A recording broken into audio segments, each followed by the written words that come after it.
Good evening, Brown community, and everyone else tuning in tonight for the very first event in Ivy Film Festival's 20th Anniversary Festival Week. I'm Sasha Pinto, one of the directors of IFF, and oh my goodness, tonight we are exceedingly fortunate to be welcoming the brilliant Sacha Baron Cohen. But first, we'd like to take a minute to tell everyone about IFF, which is the largest and of course the very best student-run film festival in the world. And I'll pass the Zoom mic to my fellow director, Jessica Dibble, to tell you more. Thanks, Sasha. IFF is made up of 120 incredibly talented Brown and RISD students.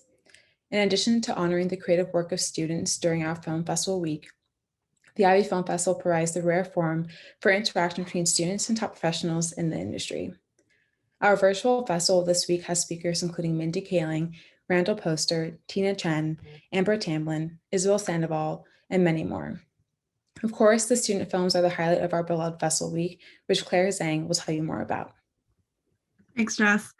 A very important section of our festival is our official selection, which highlights amazing student film and screenplay and is open and available to the public starting from April 1st to April 4th. And we are also very excited for our interactive VR arcade and selection, which is now open and available to view. And now I'm going to pass it on to Grace Atanasio. And while our tickets are totally free, we're asking audience members this year to make an optional contribution to the Rhode Island Free Clinic, New Urban Arts, and Red Canary Song.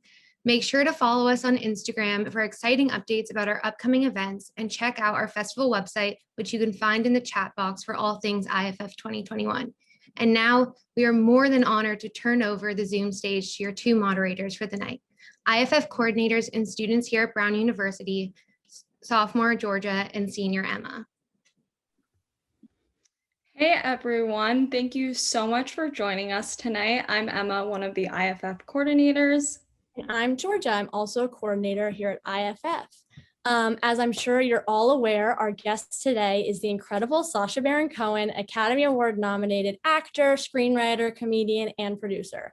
Most recently, he starred in The Trial of Chicago 7 and Borat Subsequent Movie Film, which both have gotten so much deserved critical acclaim, including an Oscar nomination for his role as Best Supporting Actor in Chicago 7, which also is nominated for Best Picture, alongside an Oscar nomination for Best Adapted Screenplay for Borat Subsequent Movie Film.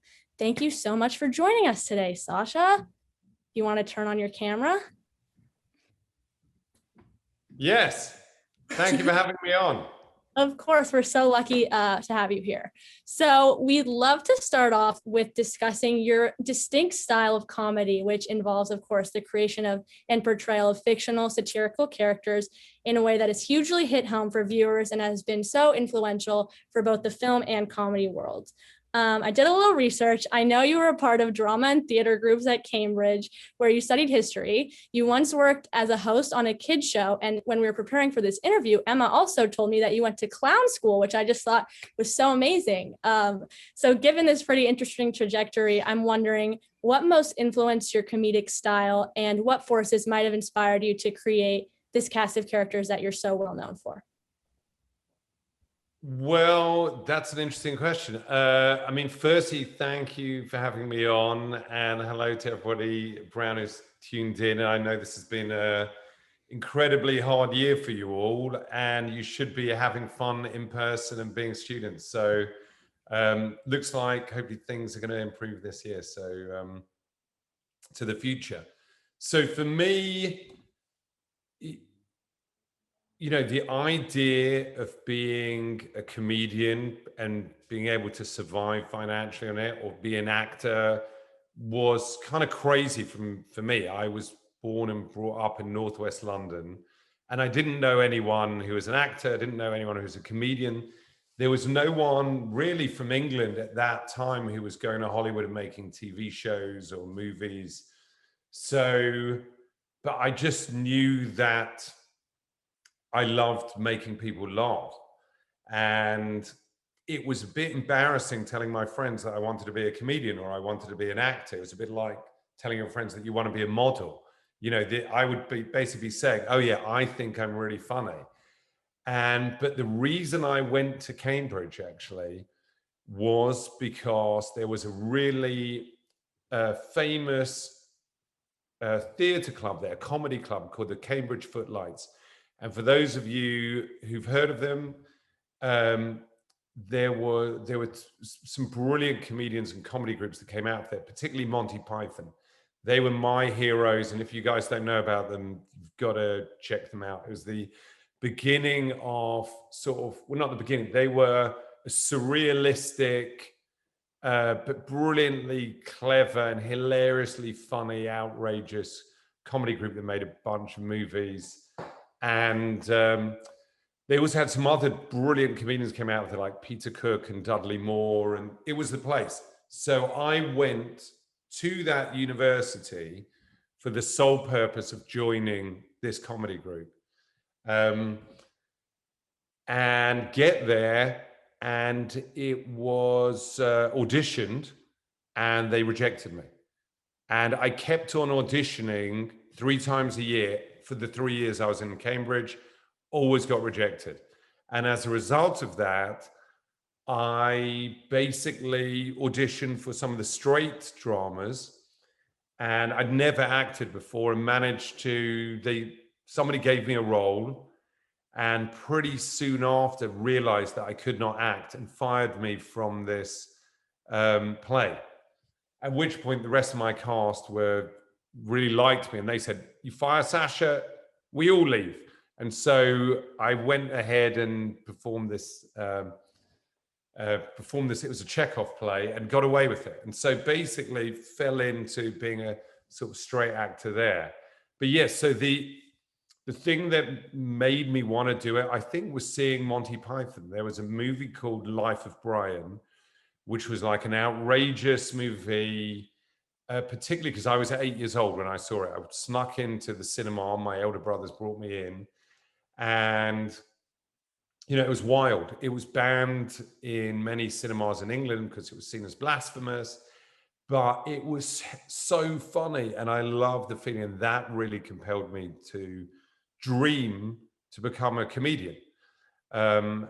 And as I said, in Cambridge, I accidentally, because I was rejected, I went into acting and started doing a bunch of acting roles and started really enjoying that.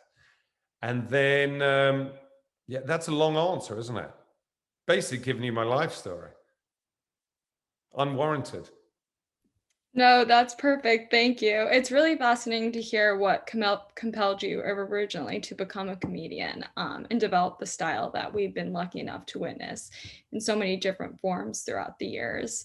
I don't think I even answered the second half of the question. My first answer was so long. No, you did great. No, it was perfect. Thank you. Thank you.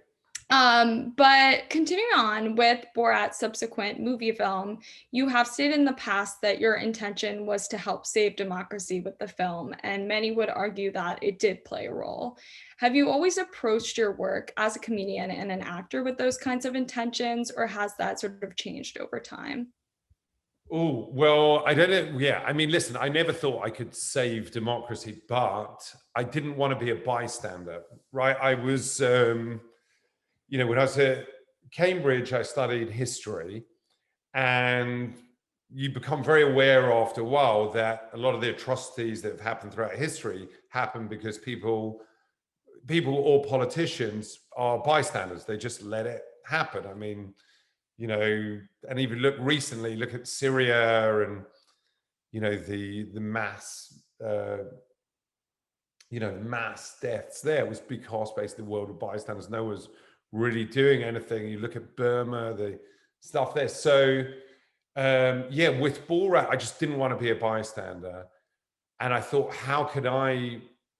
what can I do that can make a bit of a difference? Possibly.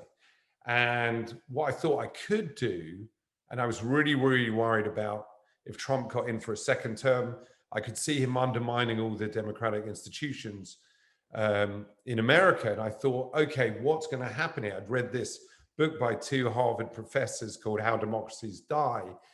And I was pretty convinced that if he got in again, America wouldn't be a democracy anymore. It would basically be moved towards an authoritarian state. And it really would change history. So I thought, what can I do? Not thinking I could make much change. I thought the thing that I can do is I can get my most popular character back, Borat, and make a film where we infiltrate Trump's inner circle. How would I do that? I would do that by creating this character, Borat's daughter.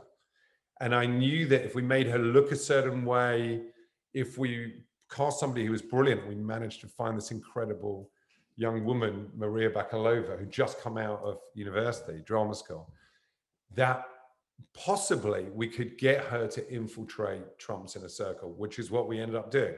She ended up doing a scene with Trump's lawyer because I wanted to highlight the misogyny that was at the basis, at the core of that regime, because I knew that if you could do that, and if you could do that and put out a mass movie that was really popular right before the election, and you reminded women, not that they needed a reminder, that this was inherently a misogynistic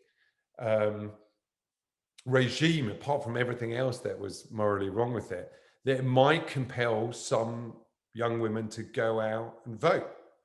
That was the kind of theory, the political theory behind the whole thing. And that's why we all, myself and the amazing crew and the directors and writers, we took real risks to go out and shoot this movie so that we could get it out prior to the election.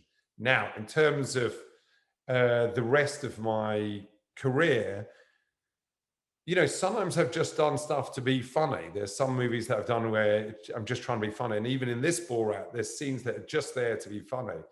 But I've always been interested in the idea that these characters, when they interact with real people, you see a different side of real people that you would do when you're normally watching TV, that you normally see in a documentary. So with Borat, I was very aware the first time I ever did Borat, it was at a fox hunting rally outside the Houses of Parliament in England. And it was basically the whole upper class had come out to defend the right to go out and kill foxes. Because it's a great British tradition. So I went out there as Borat. I created Borat for that purpose. Went out and I was saying, you know, in my country, Borat was from Moldova at that point. In my country, Moldova, we hunt Jews. We give them a head start and then we follow them on horseback. Would you do that here? And I remember one of the gentlemen saying, well, you know, as long as it was fair and it was a fair head start, at least 30 minutes, then I don't see why not. So I realized at that point that by being a character in the real world and by people thinking that it wasn't necessarily going on in English TV, they would say the kind of things that they would say behind closed doors. And so that would be interesting. That was satire, you know, revealing something about the society that we hadn't really seen before. And, you know, therefore create these characters that could achieve different things. But again, ultimately, I'm an actor and comedian first, and you know the satire is there, but it's not always present. That makes a lot of sense. You can unmute yourself, George and Emma, as well. Don't worry. You're not I just want to. Yeah, off. I'm just trying to avoid distraction. Thank you. It's all right. It's all right. You're not going to, unless you've got Tourette's. I wouldn't worry. Okay. Well, we were also kind of based on that question you just answered, and you talked about Maria. We're both really interested in your journey to finding Maria, who is such an incredible talent, and she fits your comedic style perfectly. She seemed to match your level of really intense commitment. What was the process of finding her like, and what did you really see in her that indicated she would be great in this very specific, very demanding role? So we searched for anyone who could play this role. We actually thought we couldn't make the movie until we found the right person. So we interviewed and got audition tapes from about 600 people. And we had casting agents going throughout Eastern Europe. We tried everyone in America, anyone who could speak a language that could sound like it's Kazakh. We, interviewed some well-known actresses. We were considered prosthetics. And often it's a really hard style of acting. So we would have these auditions, somebody would be brilliantly funny in a room just with me. And then we'd put them, one stage of the auditions was, we'd put them in to interview a real person. And often what would happen would be after a few minutes, when they delivered their first joke, the real person would go, hold on, you're a comedian, you're an actress. This is a setup. And they never got through it. So you needed somebody who was a brilliant actor to actually convince them that this was a real person. And when you're saying a crazy line, you know, think about it, in that scene, which is we call the menstruation dance, everybody in the room has to believe that that crazy thing that they're seeing in front of them is real, that it's not a setup. You know, you've never seen anything like that, you know, so you have to believe that character so much that what she's doing, you know, lifting up her dress and showing that she's menstruating is completely consistent with her character. So we needed somebody who was a brilliant actor. We needed somebody who could be emotional, because fundamentally we knew if the movie was going to really work, you had to care about the relationship with Borat and his daughter, and you had to want them to end up together, right? To do that, you need a really emotional actor. Then you need somebody who's courageous. They're going to be in real situations, sometimes really dangerous situations, and somebody who's absolutely hilarious. So she's brilliantly funny. So really, after, you know, interviewing and auditioning, you know, going through hundreds of people, there was only one person, that's Maria. And she was, you know, we kind of knew if she managed to pull off the role, she'd be nominated for an Oscar. So I was never surprised when she got nominated, because I told her all along when she was worried about doing something, I go, listen to me, just trust me. You can do this. You're going to be great. And you're going to get nominated for an Oscar, because this is the hardest role that anyone's ever done. Bear in mind, after the movie wrapped, she stayed in character, and she stayed undercover with the inner circle of the, you know, Trump regime. And she actually got taken in by one of Trump's favorite news channels into the White House. So she got taken in. They believed that she was a right-wing journalist.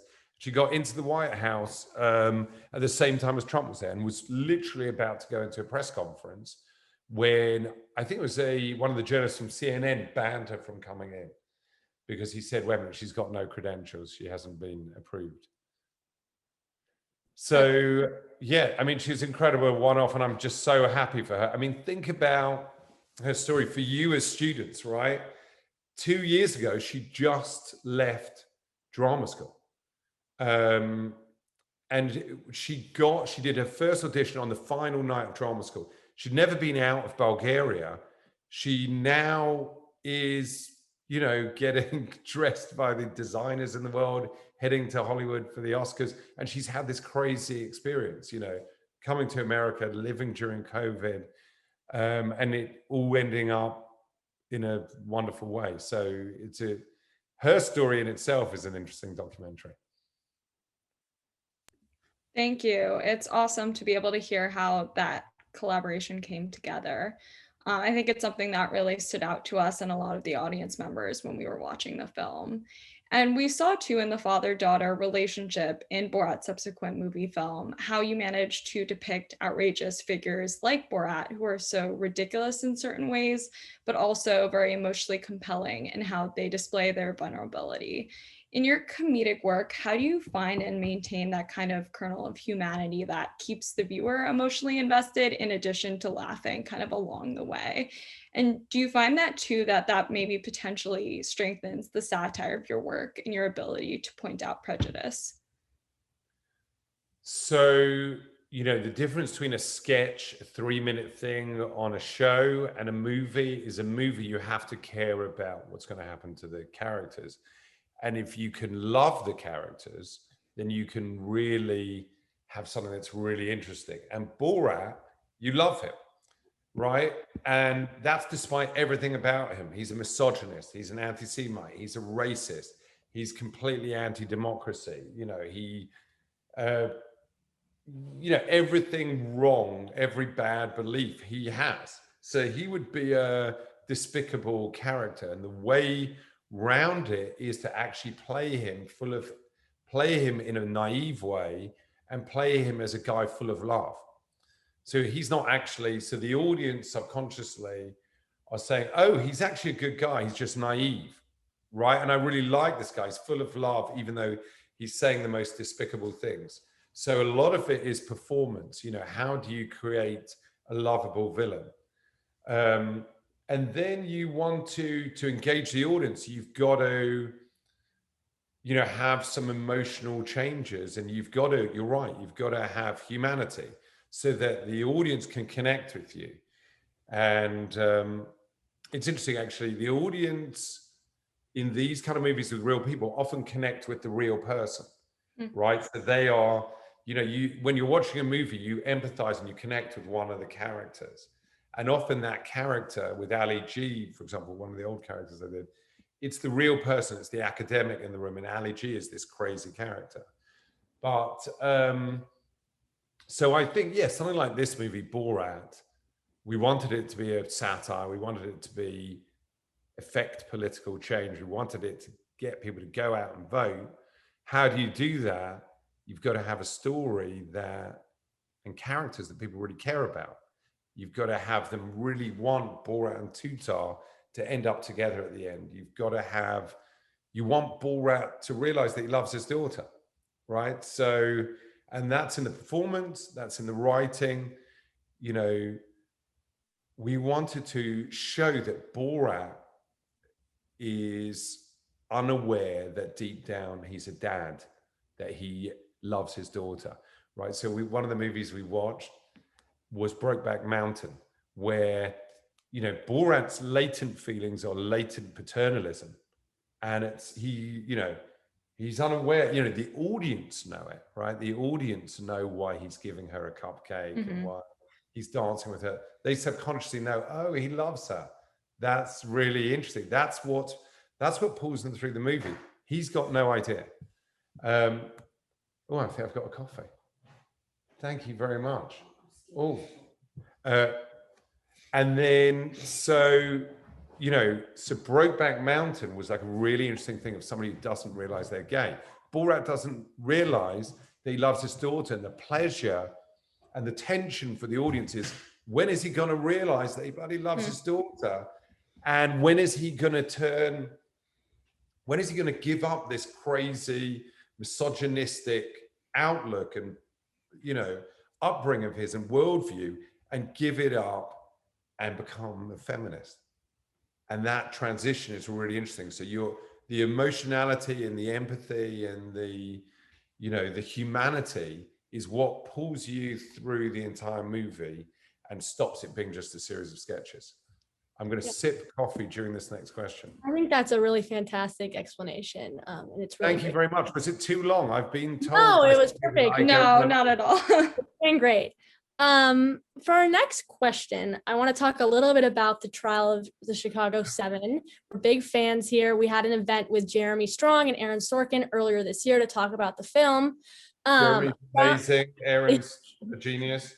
Yeah, we were honored to have them both. But I read around the movie's release that you held on to the role of Abbie Hoffman for like around 13 years. And knowing that you studied history at Cambridge, I'm kind of wondering if your interest in the role was based on your love of history, like of humor, or perhaps also on your real life role as an activist, or maybe all of the above, kind of in the commonality you share with that character. So I guess I'm just wondering what really drew you to him in such a strong way and made this a really important role for you to take on.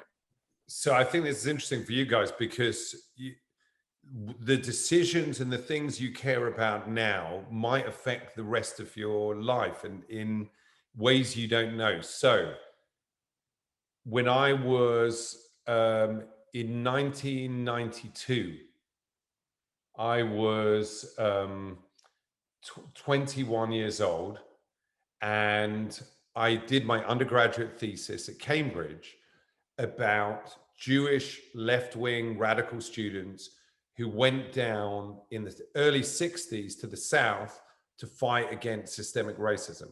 One of those students was Abbie Hoffman. And I was so proud as a Jewish kid. And, you know, I grew up, there are 300,000 Jews out of a population of 60 million in England. So it's 1 in 200. And I was like, oh, I'm so proud about this. That, Jewish students were involved in the fight against racism. Why hasn't anyone written about this? I raised some money while I was in Cambridge and got enough for a plane ticket to go to America. And I went around America when I was 20 years old. My mom gave me her suitcase that for some reason had some red ribbons on it. And I basically went around from city to city meeting black civil rights leaders who are still alive and Jewish activists who are still alive. But I was going to some going into some ghettos around the country as a 20-year-old was like a really interesting experience. I lived in the YMCA in downtown Atlanta. And at that time, Atlanta was completely racially segregated. I was literally the only white person who'd walk on the streets in downtown Atlanta. But I was studying at the Martin Luther King Center and going through all Martin Luther King Jr.'s papers. But again, so I was this guy was a hero for me when I was 21 years old, Abbie Hoffman. And he later goes on, so all those Jewish radical students there, they then go on from there and they form this anti-Vietnam War movement, right? So they went from a kind of anti-racist movement to an anti-immoral war movement. And they were, that's why a lot of the people in that trial were the Chicago 7 were actually involved in the freedom rides and the kind of the racism, the anti-racist drive beforehand. And just because, and I'm jumping around a bit, but for those of you who haven't seen it, you should watch Mississippi Burning. It's about what I'm talking about. It's about 3 students that get murdered. 2 of them are Jewish and 1 of them is black. And they became what was called the Jewish Black Alliance. That was my thesis. So I admired this character of Abbie Hoffman from the age of 21. Cut to 13 years ago, I find out that Steven Spielberg is making a movie of the Chicago 7. Abbie Hoffman is in the Chicago 7.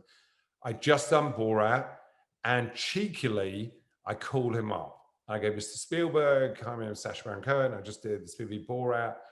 Can I audition for the role of Abbie Hoffman? And he said, yes. He goes, but you got to know that the accent is really hard. It's Boston mixed with Brandeis and Berkeley. It's unique. And he goes, I'm going to send round my dialect coach. You've got 2 weeks to master the accent. If you get it right, you've got the role. So for 2 weeks, I studied with this dialect coach. And this is how long ago it was. We were recording onto CD. And we had a CD recorder. And we would record this 2-minute speech 3 times a night. At the beginning, it was like, hello, my name's Abbie Hoffman. And, this kind of terrible Cockney accent. And by the end of the 2 weeks, about 30 takes later, 30 recordings later, the dialect coach goes, you've mastered it. She goes, take number 28. That's the one. That's the one. So I called up my assistant at the time and I said, take 28, put it on a separate CD and deliver it to Mr. Spielberg's house by 10 a.m.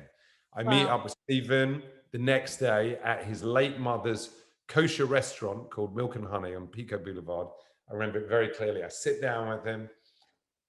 He's got his bodyguard outside. His mother's in the kitchen. She was about 93 at the time. And he says, Sacha, thank you so much. I got the CD.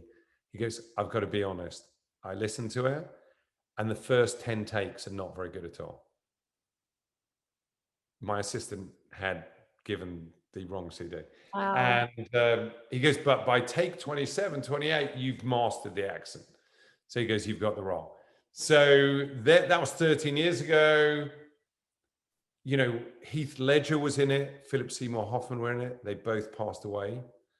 And there was the writer's strike. It didn't happen. The movie had various incarnations. I didn't really hear from any directors. And then Erran Sorkin was taking over. I was told it was going to happen. And I got my agent to reach out again and say, is there any way, even though I'm 13 years too old now, can I play Abbie Hoffman? And got the word back from Erran, was like, there's no one else who can play it. And so I was shooting Borat. And I decided we hear that it's going to shoot like October, November, December in New York. I'm shooting Borat August, September. And I say to the team, I go, I've got to shut down Borat. I've got to play this role. And they're like, you're crazy. We're making Borat so it can be released for the election. This is such a tight schedule. You can't do it. I go, I've got to do it. I've got to play this role. I've been in love with this guy since I was 21 in college. And we shut down Borat. And I went over and shot with Erran and the rest of the cast. By the way, I didn't tell anyone what I was doing. I didn't mention the word Borat. Nobody knew that I was shooting the movie. And amazingly, we managed to finish both movies in time for the election. Yeah, that's so amazing. It really was, because the pandemic hit. So we didn't even, I got back shooting. I go, hey, it's fine. We can do it. And then pandemic hit. Yeah, you were really juggling a lot at that time. That's like a lot going on. Emma, if you want to. Yeah, no, thank you so much for describing your connection to that role and kind of the much longer than you expected journey that took you to eventually taking it on. But fun fact, Georgia and I actually both took a class about Jewish humor here at Brown, where we discussed your career and your work in entertainment. So kind of going off of your answer to the last question, we also have a question from an audience. I may have answered some of this stuff wrongly. Then I may be incorrect. No, not at all. It's perfect. I would trust your professor, not me. I'm not very self-aware. I'm English. Yeah.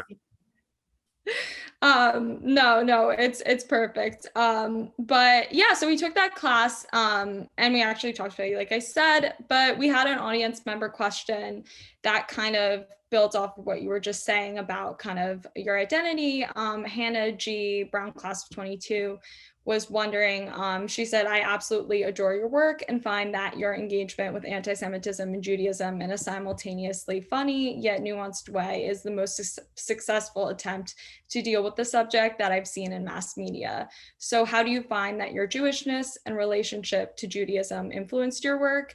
And how do you design your style in a way that feels both authentic and productive?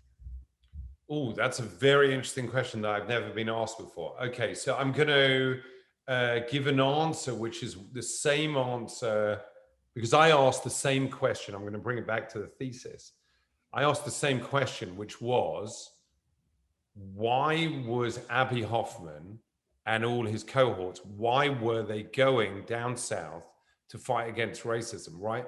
Why were Jewish students 30 times more likely than average white students to join the civil rights movement? Why was that? Yeah. Was it they were Jewish? And my conclusion at the time is probably what I'd say is the same reason for me. My conclusion at the time was that no, they weren't consciously getting involved as Jews. They weren't going, because of my Jewish upbringing, I'm going down. And I think it was an unconscious thing. Yeah. So, there's a history of Jews are traditionally lean more to the left than other ethnic communities. 72%, I think, voted for the Democrats in the last election, and I think the previous election, something like that. You guys are the students. Did I do what I did because of Judaism? Probably not consciously. There was a type of acting that I studied when I went to clown school, and it was called bouffon. Now, the bouffons, for those drama students out there, it was an early kind of medieval form of satire. So the bouffons were essentially outcasts in society. So they were like heretic priests, people with disabilities, physical in particular, homosexuals, Jews, people who were not allowed to live in the towns and who were outcasts. And once a year, they were allowed to be brought into the towns and put on something called bouffon plays. And those things, they were powerful forms of early satire. So you'd have somebody who was, had some huge disability, and they would pretend to be the King of France. And the idea of the bouffon play was that the King of France would get very angry, going, "That's not me, that's not me, that's not me." Mm. And after I did Ali G, one of my first characters, I went back to my clown teacher and I said, this is a clown. Yeah, I'm doing clown. Are you happy with this? And he said, no, Sacha, you are a bouffon. And I think so maybe you could argue that being the other in England, whatever ethnic community you're not, if you're not, Anglo-Saxon English, there's a sense that you feel a little bit other, and you are, that sometimes you're made to feel that by the society itself in a subtle way. I'm not saying that there's embedded anti-Semitism, but you're aware a bit that you're different. So I don't know is the answer, but yeah, I think my otherness allowed me to inhabit these characters that are very un-English. When Ali G went on TV for the first time, it was embraced primarily by all the ethnicities that were not pure white English. So it was the Afro-Caribbean community, it was the Greek community, the Lebanese community, the Pakistani community. Nobody knew who I was. Yeah, nobody knew that I was a Jewish kid from Northwest London. And a lot of these communities were like, oh, he's actually Greek, he's actually Pakistani, he's actually Iranian. And it was those ethnicities that felt a little bit other than pure, we'll use the term pure English. They were the ones that embraced it because it was the first character that was not purely white. Ali G was, obviously he was deluded. He thought that he was black. He wasn't. But we left it obscure as to what his ethnicity was. Yeah, that's really interesting to hear about how your otherness kind of has put you in a certain position. I don't know. I've never thought about it like that before. But I know we're kind of running out of time. So I have one question that These are really interesting questions, by the way. Thank you. Really appreciate that. When we were talking about what we want to discuss with you, we were also really interested in the work that you do with Stop Hate for Profit, which, for those of you who don't know, is a coalition that calls out social media companies profiting from the proliferation of conspiracy theories, racism, and hateful rhetoric on their platforms. So we had an audience submission form, and one audience member, Maggie G, who's a Brown PhD student of 2022, had the following question. Can you speak more about your support for Stop Hate for Profit? What are the strategies for holding social media companies accountable for the content on their platforms? Okay, so,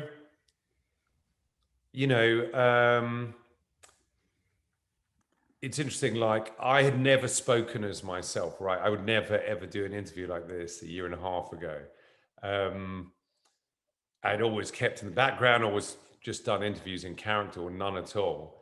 And then I got really terrified about what social media was doing to knowledge and fact and truth, right? You're at universities and you do well if the answers you give are factual and truthful and you show, your knowledge. However, the internet is set up to actually give a bias towards stuff that is not factual and not truthful. And I was seeing how that was leading to an increase in racist beliefs and conspiracy theories. And I think from being a history student, I was very aware that conspiracy theories are really dangerous, right? If we look at the attack on the Capitol, those people believed in a conspiracy theory of a stolen election. And this social media was a way of spreading those lies, right? And sometimes those lies could actually kill people. And I was so worried about it that I tried to reach out to various other sort of famous people. I was like, this is a massive issue. You have to, well, please, will you start speaking about this? Nobody was interested, and people were like, why don't you just do it yourself? And I was like, I can't, I'm behind the scenes. My characters speak, I'd be terrible as myself. And then during the middle of the trial of Chicago 7, I gave this speech to the Anti-Defamation League about social media being the greatest propaganda machine in history, because I was aware that Trump was going to win the election by spreading lies on social media. and groups like QAnon that have been grown by Facebook into, there were 3 million QAnon accounts by the time they shut them down, would spread these conspiracy theories that would mean that the Democrats had no chance. And that ultimately these conspiracy theories would lead to violence or to the death of people. And we're seeing that now with these conspiracy theories about the vaccine and COVID. A handful of people, these people that I refer to, the Silicon Six, are making billions of dollars by spreading these lies that kill people, right? It's a crazy concept. In 10 years' time, hopefully we're going to look back and go, can you believe it? 10 years ago, we let these billionaires actually profit from spreading lies that destroy democracy and kill people, right? It's mad. Yeah. So as a result of that, after this speech at the ADL, which I did in the middle of Chicago 7, I got together a bunch of civil rights groups, Jewish, Black, Latinx, and some tech leaders, and we formed Stop Hate for Profit. And the idea was, we knew that we couldn't get any legislation done, right? We were under Trump. We would have to use social media against social media. So we did two things. We had the social media campaigns that we basically got the biggest Instagrammers in the world to use Instagram against Mark Zuckerberg and say, you've got to stop making money out of hate. You've got to get rid of QAnon. You've got to... And then we also got, businesses we had 1,200 companies and nonprofits did an advertising boycott on Facebook. And it started a real discussion. We had a week of action. We got reached more than 1 billion people. And leading up to the election, Facebook started taking real action. They banned QAnon, right? They banned Holocaust deniers. Unbelievably, they allowed Holocaust deniers until like a month before the election. It's in the movie. They started taking down Trump posts where he was saying like flu was worse than COVID. And they banned political ads after polls close to the election day and started adding labels and notifications about the actual election results. And Twitter took steps too. And so Facebook did, and Twitter did more in several weeks than they'd done in several years. And I don't think that would have happened without Stop Hate for Profit. And then when the insurrection happened, Stop Hate for Profit and a bunch of other people managed to get this hashtag, which is called Ban Trump Save Democracy, trending. And it meant that Trump, still had complete freedom of speech. He could still give a speech wherever he wanted, get on TV, get reported, but it removed him from social media because we were, there was this realization that we'd realized a long time before, these conspiracy theories are going to get people killed, right? So if you think about it, think about the amount of people that are dead in America now because of COVID. Look at a country like New Zealand.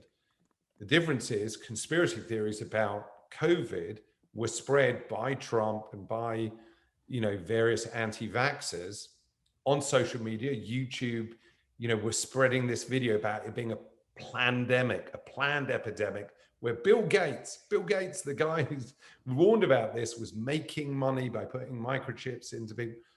Those conspiracy theories have led to hundreds of thousands of people dying. It's crazy, right? It's horrible. So you guys are living through one of the biggest changes in history. If we look back at the start of the printing press, right? The start of the printing press, it was another revolution in the way that information and ideas are spread. The printing press was created, and suddenly they started printing pamphlets. That actually led to the Reformation and a war for many, many years with many, many people dying. So these changes in the way that information is spread can lead to mass changes. So you guys are living through this incredible change. It's basically, you've got the Industrial Revolution, you've got the technological revolution, and what's going to happen hopefully in the next decade, and it's going to be a long fight, and you guys are going to need to be activists and really proactive in it, is we're going to have to stop these billionaires making money of spreading lies that kill. And we've got to have to get governments, the people that we elect, to actually bring in some laws to stop them being so, to curb their greed and to make sure that, the internet protects the things that we love while still guaranteeing freedom of speech. Yeah, I have to say, when I looked into the legislation protecting those people that are running the social media platforms, like something number 230 or something is the name of the law. Section 230, Section 230. Remember this thing, Section 230 means that whatever they do, if somebody posts something on social media that says, Yeah, guys, I'm going to kill a bunch of black people tomorrow in a church, and people turn up with him to kill black people in a church, and it's done on Facebook, you can't sue Facebook, even though they have publicized a mass murder, right? Yeah, when I learned about that, I was just like, I was really appalled. I mean, it was really shocking, and certainly something that we should all be aware of. So the work that you're doing through that group is really important. And I think on behalf of everyone, we want to thank you for your part in that. No, well, thank you. And I really mean this. You are the next minds, you are the next people who change the world. And you know about social media, you know about technology. These senators who are, questioning Mark Zuckerberg and the rest of the Silicon Six know nothing about it. So, this isn't about freedom of speech. This is about protecting. It's about stopping intimidation. Many of the women out there know the kind of vicious stuff that you get. Those ethnic communities out there know the kind of dreadful bullying that exists through these people being anonymous. So there has to be radical changes, right? The internet has not turned out how we thought it would be. It needs to be reinvented. You need radical thought. We need you. Yeah, thank you so much. That's really helpful advice. And again, the stuff that you're doing through that organization is really interesting. And also I think something that needs more awareness. So I'm hoping that the people watching now will look into that and educate themselves about that. But Stop I think Hating Profit. Check it out. we're gonna check it out. Maybe we'll send out a link or something on the Facebook event for the website. But I just want to thank you because we're out of time. But thank you so much, both Emma and I want to say thank you so much well for done, speaking both with of you. us. You. And good luck to everyone out there. I hope this is going to be a much better year for you guys, and you can really be actual students and have fun. Yeah, we also do. Better days are ahead, we think. So I just want to say before we end, to everyone watching, please don't forget to tune into our other upcoming events this week, which will be really exciting. There's information online. So yeah, thank you everyone for coming. Thank you so much. Well done. Thank you, George and Emma. Bye to everyone there. Congratulations. Thank you.